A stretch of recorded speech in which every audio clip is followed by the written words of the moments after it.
स्वागत आहे सर्वांना आजच्या आमच्या ब्रॉडकास्ट मध्ये second episode of Nippani speaks. तर मी आजचा होस्ट दर्शन शिंगे. तर आजचे आमचे गेस्ट असे आहेत, त्यांनी निप्पाणीला आणि आमच्या कर्नाटक स्टेटला अभिमान वाटावा असं केलेले आहेत. तर त्यांनी 1500 मीटर्स मध्ये गोल्ड मेडल जिंकलेले आहेत. तर त्यांचं नाव आहे वैष्णवी रावत. तर first of all congratulations ma'am. Thank you. तर तुम्ही फर्स्ट इंट्रोडक्शन द्या तुमच्याबद्दल. मी वैष्णवी राजेंद्र रावळ आणि सध्या मी BSc सेकंड शिवराज कॉलेजमध्ये शिकते आणि माझं गाव निप्पाणीच आहे. घट्टे गल्लीमध्ये राहते मी. माझं स्कूल नूतन मराठी विद्यालय.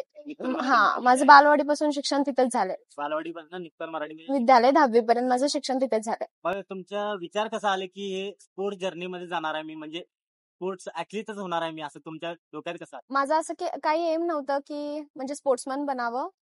माझी सुरुवात झाली ती 5वी पासून. माझी दीदी फर्स्ट हे करत होती, स्पोर्ट्स करत होती आणि त्यावेळीपासून तिच्याकडून मला म्हणजे असं वाटलं की मी देखील स्पोर्ट्स करावं आणि 6वी पासून मग मी स्पोर्ट्स चालू केलं तिथे. त्यापासून मला घरातल्यांचा देखील खूप सपोर्ट भेटला. असं सर्व तिथून माझी सुरुवात झाली. कोच कोण होते तुमचे? माझे तेव्हा असं काही म्हणजे कोच नव्हतं, कारण मला गायडन्स असं म्हणजे प्रॉपर गायडन्स असं देणारं कोण नव्हतं. खरं मला असं म्हणजे न कळत असं भेटणारे गुरु खूप होते आणि मी म्युन्सिपल हायस्कूल वरती प्रॅक्टिस करत होतो. त्यावेळी मला खूप जणांनी म्हणजे सपोर्ट केलाय की कसं म्हणजे प्रॅक्टिस वगैरे करायची, कारण सुरुवातच मी त्याप्रमाणे म्हणजे छोटी असल्यापासून करत होते ना, त्यामुळे इतकं काही मला नॉलेज नव्हतं. त्यामुळे ज्यांनी मला सपोर्ट केलाय त्यांचे देखील मी आभार मानते. 3 कॅटेगरी मध्ये गोल्ड मिळेल का? हा, एक रिले, 800 आणि 1500. 3 कॅटेगरी. हा, 3 कॅटेगरी. मग तुमचं रुटीन कसं असायचं प्रॅक्टिस वगैरे? हा, म्हणजे तेव्हा असं काही मी ठरवलं नव्हतं. जेव्हा मी प्रायमरीला होते, 5वीला जेव्हा सुरुवात केलेली, त्यावेळी असं काही ठरवलं नव्हतं की म्हणजे मी 1500च करणार, मी 800च करणार, कारण छोट्या एज कॅटेगरीला थोडे छोटे इव्हेंट असतात, म्हणजे 600, 400, 200 असे इव्हेंट असतात. त्यावेळी मी ते केलो. त्यानंतर मी कोल्हापूरला प्रॅक्टिसला गेले, तिथून मग नाशिकला गेले, तिथून पुण्याला गेले. सध्या मी पुण्याला प्रॅक्टिस करते विमल कुमार सरांकडे. त्यामुळे डिस्ट्रिक्ट लेवल, तालुका लेवल, डिस्ट्रिक्ट लेवल, मग डिव्हिजन ते नसते त्याला? हो. पहिला तालुका लेवल असतो, त्याच्यानंतर डिस्ट्रिक्ट, त्याच्यानंतर डिव्हिजन विभाग, त्यानंतर स्टेट, मग नॅशनल. हे सगळं पडाव पार करतच तुम्ही केला? हो. मग ह्याच्या मागे असं संघर्ष कसं वाटला तुम्हाला?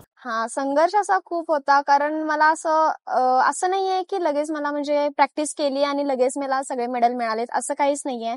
मी पहिला डिस्ट्रिक्ट तालुका खेळला, डिस्ट्रिक्ट खेळला, विभाग खेळले. मी 6वीला एकदा स्टेट खेळले आणि 8वीला एकदा माझं स्टेट झालेलं. 6वीला पण स्टेट खेळला का? हा, मी 6वीला 5वी पासून सुरुवात मी केली आणि 6वीला माझं पहिलं स्टेट फक्त पार्टिसिपेट झालं, म्हणजे तिथे मेडल नव्हतं मला, स्टेट झालं फक्त. 8वीला 1 वर्ष ड्रॉप होता, त्यानंतर 7वीला 1 वर्ष ड्रॉप होता, त्यानंतर 8वीला परत मी स्टेटला पार्टिसिपेट झाले. तिथे देखील मला मेडल नव्हतं. मग 9वी 10वी माझं कोरोनामध्ये गेलं, त्यावेळी कॉम्पिटिशन नव्हते. मग असं करत करत माझं पहिलं मेडल मला 12वीत लागलेलं. म्हणजे असं लोकल कॉम्पिटिशन काय खेळला का निप्पाणी? निप्पाणीतूनच मी वर गेले. इथं म्युन्सिपल हायस्कूलला CRC वगैरे व्हायचे, म्हणजे इंटर स्कूल असतात ना, ते वगैरे ते खेळूनच मग मी वरती गेले. घरवाल्यांनी खूप सपोर्ट केला का? खूप सपोर्ट झालाय घरवाल्यांनी. म्हणजे असं वाटत होतं की मध्ये स्पोर्ट्स सोडावं, कारण मेडलच लागत नव्हते. किती 5-6 वर्ष मी प्रॅक्टिस केलो, खरं एक देखील मेडल लागत नव्हतं. त्यामुळे असं वाटत होतं की बास आता. त्यावेळी मला घरातल्यांनी खूप सपोर्ट दिलाय. तर मॅम तुमची अचिव्हमेंट बद्दल सांगा की थोडी. माझी सर्वात पहिला स्टेट 6वीला झालेली. तिथे स्टेट कॉम्पिटिशन झालेली, ती बेंगलोरला झालेली. तिथे फक्त माझं पार्टिसिपेट होतं, मला मेडल नव्हतं. त्याच्यानंतर 8वीला एकदा माझी स्टेट झालेली, ती मंड्याला झालेली, कर्नाटकामध्येच. मंड्या. तिथे पण फक्त पार्टिसिपेटच करून आलेलो मी, तिथे देखील मला मेडल नव्हतं. त्याच्यानंतर 9वी 10वी काय कोरोनामध्ये गेला. 11वीला माझं 1 वर्ष पूर्ण इंजुरीमध्ये गेलं, त्यामुळे तिथे देखील मी विभागातून परत आलो. त्यावेळी मला प्लेस नव्हती. परंतु 12वीला मला स्टेटला पहिल्यांदाच 4 गोल्ड होते. 4 गोल्ड स्टेटला 4 गोल्ड. 12वीला होते मी त्यावेळी. 12वीला 800, 1500, 4 किलोमीटर क्रॉस कंट्री आणि 400 रिलेमध्ये.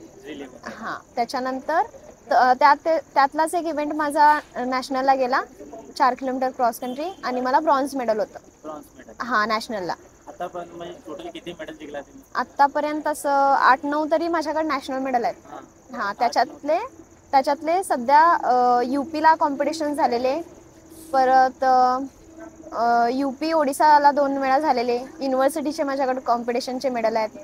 आणि आता जे झाले त्याच्यामध्ये पहिल्यांदा मला डबल गोल्ड भेटलंय. डबल गोल्ड आता हा झालेलं आहे जास्त. हा डबल गोल्ड भेटलंय. 800 मध्ये एक गोल्ड झालं, 1500 मध्ये एक गोल्ड झालं आणि 400 रिलेमध्ये एक ब्रॉन्झ झालं. म्हणजे टोटल ह्या कॉम्पिटिशन मध्ये मला 3 मेडल आहेत. स्पोर्ट्समॅन स्पिरिट असते त्याच्याबद्दल काय सांगता? स्पोर्ट्समन स्पिरिट म्हणजे सर्वात स्पोर्ट्स करायचं झालं की डिसिप्लिन हे महत्वाचं आहे. ते काय सर्वात म्हणजे कुठलंही फील्ड आलं तरी डिसिप्लिन हे महत्वाचंच आहे. आणि असा स्पोर्ट्समन मध्ये असा माइंडसेट असतो की रेस म्हणजे स्टार्ट झाली ती किती असू दे, आपण कोणत्याही पोझिशनला असू दे, खरं रेस कम्प्लीट करणं हे स्पोर्ट्समनचं एक हे असतं, म्हणजे एक डिसिप्लिन असतो तो. त्यामुळे ते एक हे आहे. आणि माइंडसेट असा असावा स्पोर्ट्समनचा की मला ना की मेडल पाहिजे ना की कोणती अपेक्षा, फक्त मला स्वतःचं मागच्या वेळी केलेल्या कॉम्पिटिशनमध्ये जे बेस्ट आहे ते मला तोडून फक्त मला स्वतःचं या कॉम्पिटिशनमध्ये बेस्ट करायचं आहे, इतकंच म्हणजे असावं. आता मग डिसिप्लिन बद्दल म्हटलं तुम्ही, डिसिप्लिन कसं असायला पाहिजे? आता एक जण मधनं लाईन क्रॉस करून जातात, मधनच एंड करतात, एक जण पूर्ण लाईन क्रॉस करतात, किती पण टाइम होते, त्याच्याबद्दल काय सांगता तुम्ही? ती एकेकांना सवय असते की म्हणजे आता सध्या आम्ही आता 8 प्लेयर आहेत, त्याच्यामध्ये आम्ही 8व्या नंबरला आहे आणि नंतर ना त्यांचं म्हणजे असं मन तुटत जातं की आम्ही शेवट आहे. एक जण मधूनच रेस सोडून देतात. खरं तसं नसावं. एक ते हॅबिट असते स्पोर्ट्समनची की रेस कंप्लीट करणं, त्यामुळं ते रेस कंप्लीटच करावं. ती चुकीची गोष्ट आहे की रेस मधूनच सोडून जावं. तो म्हणजे खरा स्पोर्ट्समन नाही असं त्याचं हे होतं. मग मी ते रेस बघितला तर आम्हाला असं वाटलं की तुम्ही फर्स्ट आहे का सेकंड आहे आम्हालाच समजलं नाही. तुम्हाला काय वाटलं मी फर्स्ट आहे का सेकंड आहे, आणि तुम्हाला ते मुवमेंट कसं होता तुम्ही जिंकल्यावर? राधा यादव और वैष्णवी रावल दोनों में बहुत कड़ी टक्कर, बहुत क्लोज मामला. मुवमेंट म्हणजे मला देखील असं वाटलं नव्हतं, शेवटपर्यंत मला माहीत नव्हतं की मी गोल्ड करणार की म्हणजे सिल्वर करणार. खरं ज्यावेळी माझं लास्ट 100 फिनिशिंग होतं ना, त्यावेळी असं ठरवलं की नाही आता इतकं करून आले, 800 एवढं किंवा 1500 मध्ये एवढं 1400 करून आले, तर लास्ट 100साठी का रेस सोडावी? जितकी फाईट असेल तितकी ती म्हणजे एक्सेप्ट करून तिथून म्हणजे गोल्डच पाहिजे असं मी ठरवलेलो. आणि जितकी म्हणजे साईडची मुलगी जेवढी स्पीडने जाईल त्याच्यासोबतच मी तिच्यासोबतच जाण्याचा म्हणजे प्रयत्न केला. आणि ज्यावेळी फिनिशिंग लाईन आली त्यावेळी मी चेस्ट फिनिशिंग केली आणि मला असं माहीत नव्हतं की मी गोल्ड केलोय की सिल्वर केलोय. फक्त मी टाइम बघितलं, माझा टाइम इतकं आले असं मला मनापासून वाटलं. मग मी बसलो थोडं तिथे, मग बोर्डकडे बघितलं तर माझं गोल्ड झालेलं. त्यावेळी खूप छान वाटलं कारण माझं ते पहिलं गोल्ड होतं. त्यामुळे असं मनात आलं की आपण इतकं म्हणजे हार्डवर्क केलंय आतापर्यंत, त्याचं काहीतरी साध्य झालं, घरातले देखील खुश होतील असं वाटतं. आता निपाणीला आला तुम्ही, रिॲक्शन कसं होतं तुमच्या गल्लीतल्या लोकांना आणि फॅमिली मेंबरचं?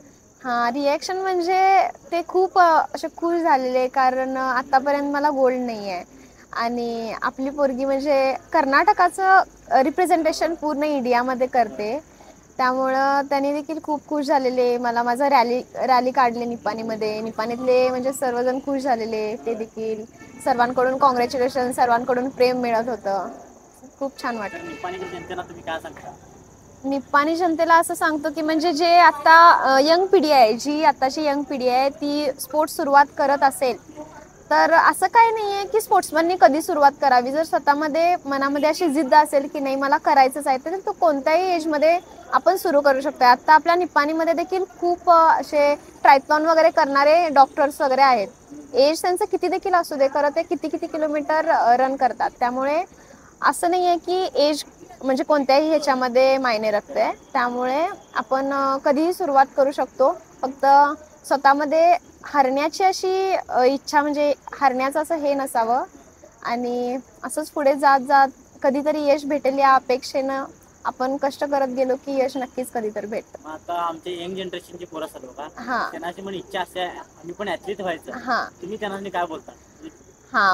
सुरुवातीला असं कोणताही म्हणजे प्लेयर नसतो की त्याला सुरुवातीलाच सगळं मिळतं, म्हणजे प्रॉपर गायडन्स असं मिळतो असं कोणताही. म्हणजे थोडकेच प्लेयर असतात की त्यांना प्रॉपर असं गायडन्स सुरुवातीला मिळतं, नाहीतर सगळे प्लेयर हे असे खालूनच वर जात असतात.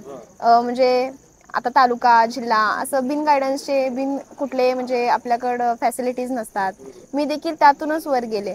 त्यामुळं असंच वर जात जातच एक दिवशी असंच नॅशनल वगैरे मेडल असं भेटू शकतं. आता तुम्ही नॅशनल जिंकला, हां आता पुढं त्याचं प्रोसेस काय असते पुढं आता? हां म्हणजे ह्या वर्षी इंटरनॅशनल होणार होते, लेकिन ते आता अंडर 18 मध्ये झालेत. अंडर 18ला त्यांची कॅटेगरी आहे आणि मी आता अंडर 20ला आहे, त्यामुळे माझं एज नाही बसू शकत.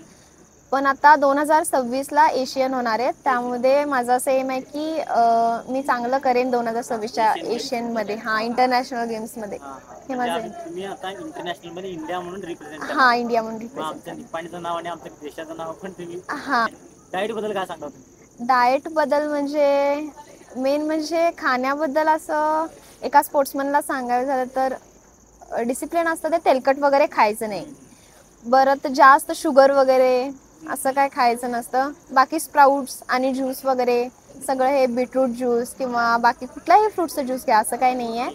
ते सर्व खाऊन आपण मग जरा क्रेविंग्स वाटत असणार की काहीतरी खाव्या म्हणून, असं वेपर हां. खाता का नाही तुम्ही? क्रेविंग्स असं झालं? क्रेविंग्स असं काही नाही. क्रेविंग्स असं सगळ्यांनाच वाटत असतात, कारण आपलं काहीतरी एम असतं, त्या एम पाठीमागे काहीतरी आपल्याला म्हणजे सोडावं लागतंच.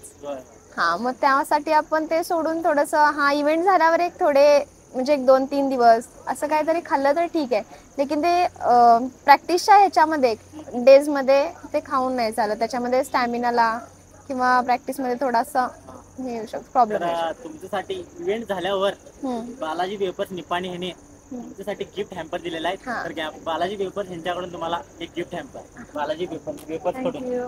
निप्पाणी. तर व्हाईट हाऊस निप्पाणी यांना पण धन्यवाद, त्यांनी आपल्या पॉडकास्टसाठी हे जागा दिली. तर थँक्यू सो मच. तुम्ही आमचे निप्पाणीचं नाव असं गर्व वाटासाठी केला, तर थँक्यू सो मच.